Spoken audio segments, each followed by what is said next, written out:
Welcome everyone. ITI training officer पर math drawing trade के अंतर्गत ये हमारा लेक्चर 7 है।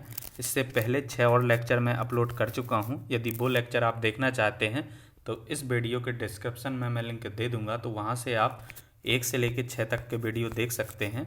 मैंने मैथ ड्राइंग का जो सिलेबस है उसके अकॉर्डिंग बिल्कुल इंट्रोडक्शन ऑफ ड्राइंग पहले लेक्चर में, सेकंड लेक्चर में टाइप्स ऑफ स्केल, अक्षरांकन, विमांकन, इसी तरह अकॉर्डिंग टू सब्जेक्ट हम 6 लेक्चर पढ़ चुके हैं। ये हमारा 7वां लेक्चर है। इसमें हम ज्यामितीय रचना यानी कि इंग्लिश में यदि हम उसको बोलें तो जियोमेट्रिकल कंस्ट्रक्शन के बारे में पढ़ेंगे। इसके अंतर्गत कितने प्रकार का जो है ज्यामिति आपकी आती है, जैसे कि त्रिभुज हो गया, चतुर्भुज हो गया, आयत हो गया, वर्ग हो गया, ये सब के बारे में हम पढ़ेंगे बिल्कुल बेसिक से, और उसके बाद हम ऑब्जेक्टिव क्वेश्चन भी करेंगे। तो चलिए लेक्चर को हम स्टार्ट करते हैं। सबसे पहले हम देखेंगे ये जो हमारा जियोमेट्रिकल कंस्ट्रक्शन टॉपिक है, इसके अंतर्गत कुछ पॉइंट होते हैं, जैसे कि बिंदु हो गया, रेखा हो गया, सरल रेखा हो गया, कोण हो गया, समकोण हो गया, न्यून कोण हो गया, अधिक कोण हो गया। यदि आप ड्राइंग पढ़े हैं तो आप इनको पहले से जानते होंगे। थोड़ा सा हम इनके बारे में रिवीजन कर लेते हैं। तो जो बिंदु होता है आपका, बिंदु क्या होता है? ये एक बिंदु मतलब कोई पॉइंट है जिसका ना कोई लंबाई होता है और ना ही कोई आपका चौड़ाई होता है। और इसे यदि हम और अच्छे तरीके से समझना चाहें तो हम दो रेखाएं ले लेते हैं। ये एक रेखा हो गई, एक ये दूसरा रेखा हो गया हमारा। तो जहाँ ये मिल रही हैं इसी को हम क्या बोलते हैं? पॉइंट या बिंदु हिंदी में हम बोलते हैं। तो अब देखते हैं रेखा। रेखा क्या होता है? कोई भी रेखा हो सकती है, ऐसी ऐसी ऐसी। तो इसको हम बोलते हैं समतल, समतल पर बनी हुई, इसको रेखा बोल देंगे या सरल रेखा बोल देंगे। इसको हम तिरछी रेखा बोल देंगे, इसको ऊर्ध्वाधर बोल देंगे। तो इसको यदि ऊर्ध्वाधर बोल दें तो इसको हम क्षैतिज रेखा बोल देंगे। तो ऐसा आपको पढ़ा भी होगा आपने, आप जानते भी होंगे। तो वक्र रेखा क्या होता है आपका? वक्र रेखा वो रेखा होता है जो विभिन्न दिशाओं में चलती है ऐसे। तो इसको क्या बोल देंगे? हम वक्र रेखा बोल देंगे। कोण क्या होता है आपका? किन्हीं भी दो रेखाएं, जब कोई दो रेखाएं मिलती हैं आपकी, जैसे ये दो रेखाएं हो गई, तो ये कोई कोण बनाती हैं यहाँ पे, एक्स कोण। तो ये क्या होगा? जब दो रेखाएं मिलती हैं तो किसी कोण पर मिलेंगी, जो उनका पॉइंट ऑफ कांटेक्ट होगा वहाँ से, तो उसको हम क्या बोलते हैं? कोण। इसी तरीके से हमारा समकोण होता है। इसको मैं थोड़ा हटा देता हूँ। तो समकोण को मैं आपको बता दूं, समकोण का मतलब होता है जब दो रेखाएं 90 डिग्री पर मिलें। तो जैसे कि ये हो गया, एक रेखा ये हो गई, एक रेखा ये हो गई, तो ये कोण हो जाएगा आपका 90 डिग्री। तो इसको हम क्या बोलते हैं? समकोण कोण बोलते हैं। इसी तरह न्यून कोण होता है। न्यून कोण का मतलब होता है 90 डिग्री से कम हो जाएगा आपका, उसको हम न्यून कोण बोलेंगे। और इसी तरह अधिक कोण, अधिक कोण का मतलब होगा 90 डिग्री से आपका ये हमेशा अधिक रहेगा और 180 डिग्री के बीच में रहेगा। चलिए कुछ और इम्पोर्टेंट पॉइंट हम देख लेते हैं। इसी तरीके से त्रिभुज क्या होता है आपका? ये 3 भुजाओं की बंद आकृति जो होती है उसको हम क्या बोलते हैं? त्रिभुज बोलते हैं। ए, बी और सी, ये क्या हो गया आपका? त्रिभुज हो गया, ट्राइंगल हो गया। इसी तरह समकोण त्रिभुज होता है। तो समकोण त्रिभुज का अर्थ होता है कि कोई एक कोण, 3 कोण जो ये हैं इनमें से एक 90 डिग्री होगा, जैसे कि ये है, तो ये 90 डिग्री हो जाएगा, तो इसको हम बोल देंगे समकोण।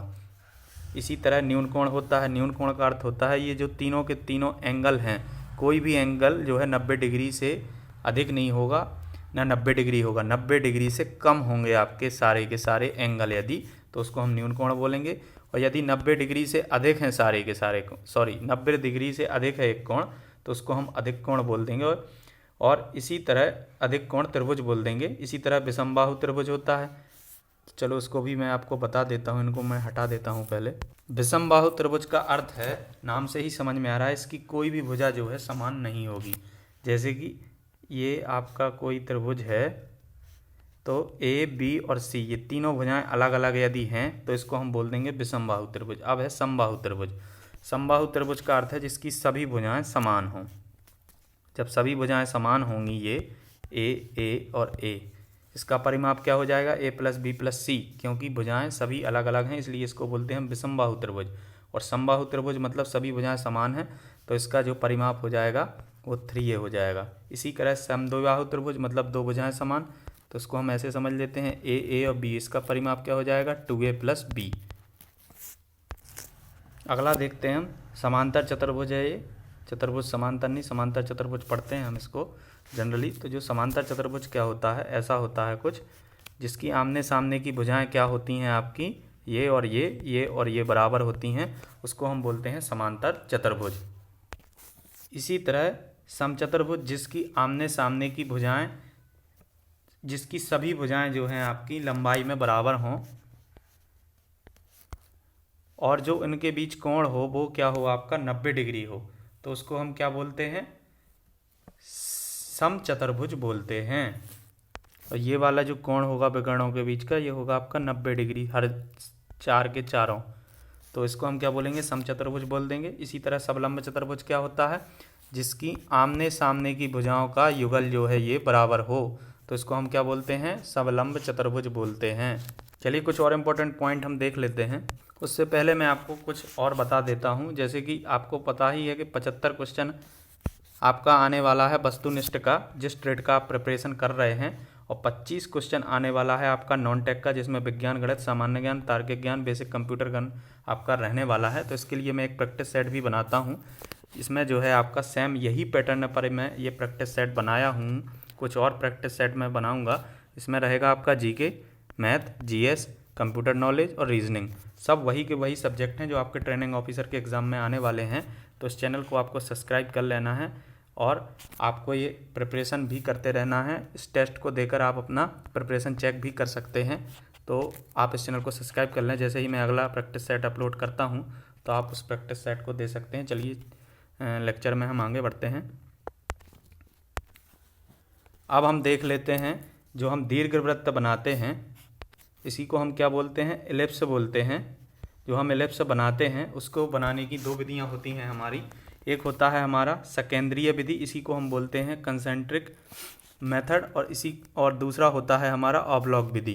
तो इन दोनों विधियों को आपको देख लेना है। यदि एग्ज़ाम में सीधा सा आपसे क्वेश्चन पूछ लेता है कि हम किस विधि द्वारा दीर्घवृत्त बनाते हैं या दीर्घवृत्त को ही हम एलिप्स बोलते हैं, तो आपको बता देना है सकेंद्रीय विधि या ऑब्लॉक विधि। सकेंद्रीय विधि को हम कॉन्सेंट्रिक मेथड भी बोलते हैं और ऑब्लॉक विधि को ऑब्लॉक विधि ही बोलते हैं। तो ये आपको याद रखना है, एलिप्स बनाने का ये दो मेथड है, ये पहला और ये दूसरा। इसी तरह जो परवलय हम बनाते हैं उसका भी हमारे पास दो मेथड है। एक होता है हमारा आयत विधि, इसको बोलेंगे हम रेक्टेंगल मेथड, और एक होता है हमारा स्पर्शी विधि, इसको हम बोलेंगे टेंजेंट मेथड। तो एग्ज़ाम में आपको सीधा सा डायग्राम बना के भी दिया जा सकता है कि ये किस मेथड पर परवलय बनाया गया है, तो आपको नाम बताना होगा, या सीधा सा क्वेश्चन पूछा जा सकता है कि किस विधि द्वारा हम परवलय बनाते हैं, तो आपको बता देना होगा रेक्टेंगल मेथड या टेंजेंट मेथड। हिंदी में बोलें तो आयत विधि या स्पर्शी विधि। कुछ और इम्पोर्टेंट पॉइंट मैं आपको बता देता हूँ, जैसे कि ये कोई सर्किल है, तो सर्किल में क्या होता है आपसे पूछा जा सकता, ये आपका केंद्र होता है। केंद्र का मतलब क्या होता है, यहाँ से जो दूरी होगी वृत्त की परिधि की, वो हर जगह क्या होगी, आपका बराबर होगा। जब बराबर होगा तो ये जो बराबर होती है इसको हम रेडियस बोलते हैं। और यदि जो सबसे बड़ी जीवा होती है या जो सबसे बड़ी दूरी होती है वृत्त के केंद्र से होकर गुजरने वाली, उसको हम क्या बोलते हैं, व्यास बोलते हैं, या कैपिटल डी से भी उसको डिनोट हम करते हैं। और जो सबसे छोटा पॉइंट, जैसे ये सर्किल हो गया और परिधि के दो बिंदुओं को यदि हम मिलाएं तो ये जो दूरी होती है इसको हम जीवा बोलते हैं, जीवा बोलते हैं। और जो सबसे बड़ी जीवा होती है वृत्त के केंद्र से जाती हुई ये वाला, इसको ही हम व्यास भी बोलते हैं। और व्यास का आधा हमारा क्या होता है, त्रिज्या होता है। और जो ये सरकमफ्रेंस होती है इसको हम क्या बोलते हैं, परिधि बोलते हैं। इसी तरह क्या होता है, हमारा वृत्तखंड होता है, जैसे कोई ये वृत्त हो गया और ये जीवा हो गई हमारी, या कोई भी दो पॉइंट हो गए ऐसा, तो इसके बीच का जो चाप होगा ये पूरा एरिया हमारा क्या कहलाता है, वृत्तखंड कहलाता है। तो आपको ये सब पॉइंट याद रखना है। चलिए अब हम देखते हैं कुछ ऑब्जेक्टिव क्वेश्चन आंसर, जिससे कि आपको जो मैंने अभी पढ़ाया हुआ है या ड्राइंग में आप जो प्रिपरेशन कर रहे हैं आपको रिवीजन हो जाएगा, और जो ट्रेनिंग ऑफिसर का एग्ज़ाम आपका होने वाला है आपको वो ऑब्जेक्टिव हेल्पफुल भी रहेंगे। तो यहाँ पे हमारा पहला क्वेश्चन है, ए से चिन्हित दिए गए कोण का नाम क्या है, किए गए कोण का नाम क्या है। तो आपको ये दिया हुआ है कोण, तो आपको इसको देखना है। जैसे कि ये कोण है, जो जैसे ये है, ये हमसे ए पूछा गया है, ए हो गया, ये बी हो गया। यदि हम इस पर एक सीधा लाइन बना दें तो ये क्या हो जाएगा, आपका सरल कोण हो जाएगा। और सरल कोण क्या होता है, आपका 180 डिग्री होता है, लेकिन ये इससे भी अधिक है। तो सरल कोण के बाद जो हमारा आता है उसको हम बोलते हैं रिफ्लेक्स एंगल, जो 270 डिग्री से और 180 डिग्री के बीच में होता है उसको हम बोलते हैं 180 डिग्री और 270 के बीच में रिफ्लेक्स एंगल। हिंदी में उसको हम बोलते हैं परावर्तक कोण। तो ऑप्शन नंबर बी आपका राइट हो जाएगा। ए से चिन्हित किए गए कोण का नाम क्या है, परावर्तक कोण, क्योंकि ये 180 डिग्री से ज़्यादा है इसलिए इसको हम बोल देंगे परावर्तक कोण, और ये 360 से कम ही है, ये तो आपको दिख ही रहा होगा। चलिए अगला क्वेश्चन देखते हैं। अगला क्वेश्चन है हमारा, एक वक्र का अंतःकाट कैसा प्राप्त होगा जब कर्तन द्वारा तल द्वारा शंकु के दोनों झुके हुए पार्श्वों को काटा जाता है। तो आपको बताना है, ऑप्शन दिया हुआ है वृत्त, परवलय, अतिपरवलय या दीर्घवृत्त। तो जब आप वक्र का जैसे काट आपको प्राप्त होता है तो कर्तन द्वारा आप शंकु के दोनों झुके हुए पार्श्वों को काट रहे हैं तो वो हमें दीर्घवृत्त प्राप्त होता है। जब शंकु के झुके हुए पार्श्व को हम काटेंगे तो ऑप्शन नंबर डी आपका राइट हो जाएगा। अगला क्वेश्चन देखते हैं, एक वक्र का अंतःकाट क्या प्राप्त होगा जब शंकु के अक्ष से लंबवत कर्तन तल होता है। जब आप लंबवत काटेंगे तो आपको प्राप्त होगा क्या, आपको बताना है, वृत्त होगा, परवलय होगा, अतिपरवलय होगा या दीर्घवृत्त होगा। तो आपको जो है इसका ऑप्शन राइट हो जाएगा, वृत्त प्राप्त आपको होगा। अगला क्वेश्चन देखते हैं, एक इनवॉल्यूट का वक्र का उपयोग किया जाता है। तो इनवॉल्यूट क्या होता है मैं आपको बता देता हूँ। जैसे कि माना कोई ये वृत्त है तो इस वृत्त की परिधि पर जब कोई स्पर्शी बिना फिसले रोल करता है तो उसको हम क्या बोलते हैं, ऐसा कुछ आपका शेप बनता है तो इसको हम बोलते हैं इनवॉल्यूट। इनवॉल्यूट इसको हम बोलते हैं। तो इसका जो उपयोग कहाँ होता है हमें ये बताना है। ऑप्शन दिए हुए हैं चैन, गियर, पुली या कैम। तो इसका उपयोग किया जाता है गियर में। इनवॉल्यूट वक्र का उपयोग गियर सिस्टम में किया जाता है। तो ऑप्शन नंबर बी आपका राइट हो जाएगा। चलिए अगला क्वेश्चन देखते हैं। अगला क्वेश्चन है, एक समकोणीय त्रिभुज अपनी एक भुजा पर घूमता है तो ठोस का उद्भव होता है, उस ठोस का नाम बताइए। एक शंकु एक बोला गया है, एक समकोणीय त्रिभुज जो है अपनी एक भुजा पर घूम रहा है तो आपको जो ठोस का उद्भव होगा वो कैसा होगा। तो ऑप्शन दिए हुए हैं त्रिशंकु, गोल, बेलन या पिरामिड। तो इसका राइट ऑप्शन हो जाएगा आपका त्रिशंकु। जब कोई समकोणीय त्रिभुज अपनी भुजा पर घूमेगा तो जो उद्भव होगा ठोस का वो होगा आपका त्रिशंकु। अगला क्वेश्चन देखते हैं, एक शंक्वाकार वक्र जिसकी अभिकेंद्रियता एक से अधिक होती है तो वो वक्र होता है। अभिकेंद्रियता हमें एक से अधिक बोला गया है तो इसका राइट आंसर हो जाएगा आपका अतिपरवलय। जब भी अभिकेंद्रियता आपको एक से अधिक दी हुई हो तो आप लगाएंगे अतिपरवलय, और जब एक से कम दी हुई हो तो आप लगाएंगे दीर्घवृत्त। अगला क्वेश्चन देखते हैं, एक शंक्वाकार वक्र जिसकी अभिकेंद्रियता इकाई से कम होती है तो वक्र होता है। तो मैंने बताया एक से अधिक होगी तो अतिपरवलय और एक से कम होगी तो दीर्घवृत्त, और यदि एक के बराबर होगी तब आप लगाएंगे परवलय। आपको याद रखना है, एक से अधिक होगा शंक्वाकार वक्र की अभिकेंद्रियता तो अतिपरवलय, एक से कम होगा तो दीर्घवृत्त और एक के बराबर होगा तो परवलय। अगला क्वेश्चन देखते हैं। अगला क्वेश्चन आपको दिया हुआ है, उस कोण की पहचान कीजिए जो 90 डिग्री से अधिक और 180 डिग्री से कम हो। तो आपको देखना है, दो आपको लाइनें दी हुई हैं उनके बीच का कोण दिया हुआ है। तो ये देख लीजिए, ये तो इसके यदि हम समांतर एक ऐसी लाइन बनाएं तो ये 90 डिग्री हो जाएगा, और हमसे पूछा हुआ है 90 से 180 डिग्री के बीच में, तो ये तो होगा नहीं। अगला देखते हैं, यहाँ पर जो एंगल आपको दिया हुआ है वो दिया हुआ है, ये लाइन जो बनी हुई है तो ये विभाजित कर रही है। जो 180 डिग्री का ये सरल कोण है ये 90 डिग्री हो जाएगा इधर, और ये भी 90 डिग्री हो जाएगा। और हमें बताना है 90 से अधिक और 180 से कम, इन दोनों के बीच में बताना है, तो ये भी आपका गलत हो जाएगा। अब यहाँ जो ये दिया हुआ है यदि इसके हम समांतर बनाएं तो ये 90 डिग्री हो जाएगा इधर, 90 डिग्री प्लस एक्स हो जाएगा, ये मतलब 90 से अधिक है और ये 180 से कम है, क्योंकि इसके समांतर यदि ओ के समांतर हम बनाएं तो 180 हो जाएगा। तो ऑप्शन नंबर सी आपका राइट हो जाएगा, ये 90 से अधिक है और 180 से कम है। अगला क्वेश्चन देखते हैं, उस कोण की पहचान कीजिए जिसे सरल कोण के नाम से जाना जाता है। तो मैंने बताया एक जो सरल रेखा होती है, जैसे ये AB है तो यहाँ पर ये कोई बिंदु मान लें तो ये क्या होता है, कोण 180 डिग्री होता है। तो देख लेते हैं ऐसा ऑप्शन कौन सा है। A ये नहीं होगा, B भी नहीं होगा, C भी नहीं होगा, ये D है आपका राइट हो जाएगा। ये आपका जो है क्या हो जाएगा, सरल कोण हो जाएगा। अगला क्वेश्चन देखते हैं, चित्र में 4 पिरामिड दर्शाए गए हैं, इनमें से त्रिभुजाकार पिरामिड को पहचानिए। तो त्रिभुजाकार पिरामिड आपको बताना है, तो इसका जो राइट ऑप्शन हो जाएगा आपका राइट, A, B, C और D, इन 4 में से हमें राइट आंसर बताना है।